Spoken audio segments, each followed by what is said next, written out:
So thank you for having me this morning. I'm going to talk not only about ethanol in the U.S., but also corn-based ethanol in other countries that are using it around the world, and talk about that growing global use. I'm Brian HEALY. I'm with the U.S. Grains Council.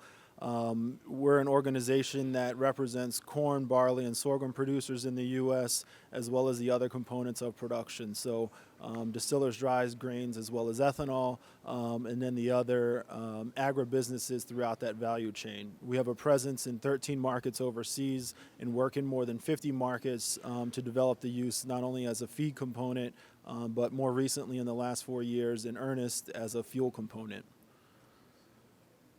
So let me start with trade. In terms of global trade in 2018, the globe reached a record. 10.7 billion liters of ethanol was traded. It's about 10% of global production.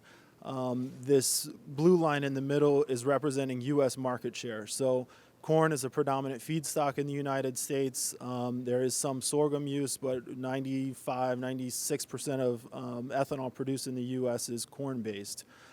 So we see the lion's share of what's traded globally is corn. The remainder is ethanol, sugarcane ethanol based out of Brazil, as well as some Pakistani product, and then the residual for some other smaller markets. In terms of production, in 2018, we also saw a record year, 110 billion liters, and it's expanding. Policy is what's driving this change. The bottom area you'll see here, this is Brazil, or this is Central and South America, predominantly Brazil. You see in 2013 and 15, when Brazil mandated the use of E25 and then E27, you see an uptick, as well as, of course, there's production coming online from Colombia and Peru over that same time period. The dark blue area is the United States.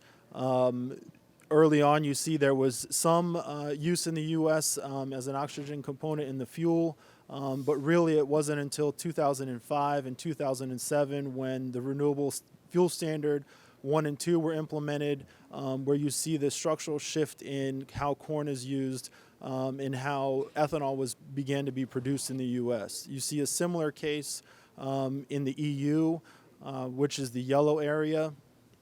When the Renewable Energy Directive came into force in 2009, you have sugar beets as well as corn and wheat that's used in the EU. So you can see the change in production demand in the EU, or change in production capacity as that new energy directive went into effect. Canada, a similar story. That's the brown line between the green and the yellow. Canada had a renewable fuel regulation that went into effect in 2010. It's predominantly corn-based production in Canada. There is some wheat in the western provinces. But again, every time there's this policy shift, you see the structural change in production occur. Finally, the top area is Asia. This is India, it's Thailand. But that tail where you see the expansion is also China. China today is producing 5 billion liters of ethanol, predominantly from corn, but also from rice. Going forward, the new policy developments are largely in response to countries trying to meet these greenhouse gas emissions reductions that they set out in COP21 or other nationally determined commitments to reduce emissions. So the policy response is often in tandem with trying to make those reductions.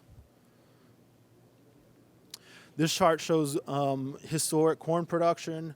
You have the U.S. at the top. This is 2008. You have the policy changes that are set to expand ethanol use. In the previous session, Jeff mentioned, of course, the E15 rule in the U.S. That will have an impact. Right now, the U.S. is using about 38% of its corn is going into ethanol, which produces ethanol, as well as the distillers' dry grains components that goes into the feed market. The second line is China. China, as I mentioned, is producing about 5 billion liters of ethanol today.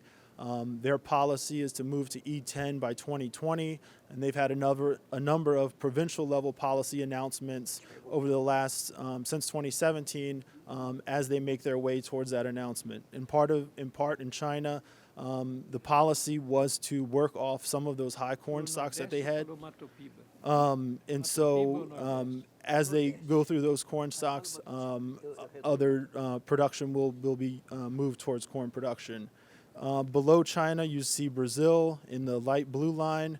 I understand this is expected to be a record year for production. Obviously, that coincides with the emergence of the corn ethanol industry here. Below Brazil, the last two lines are Argentina and Ukraine. Argentina is expected to liberalize its fuel ethanol policy in 2021, whereas right now it's split evenly between sugarcane and corn use. But as that policy liberalizes, expect the cheaper feedstock option to weigh out, especially as they're trying to move to blend rates beyond where they are now. And finally, Ukraine.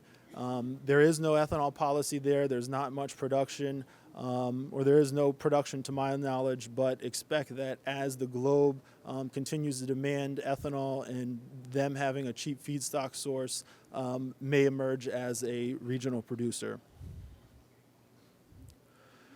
So I was asked to talk briefly about the current planting situation in the U.S. There was quite a shock in terms of the USDA's outlook between the May and June WASDEs and the estimates for that.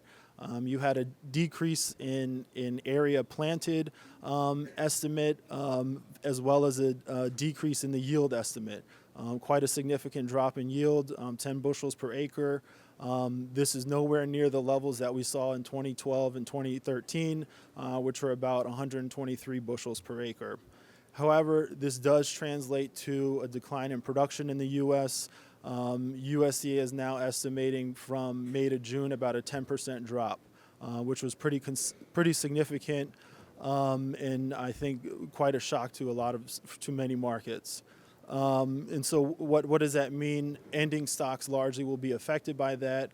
Ending stocks will largely be affected by that.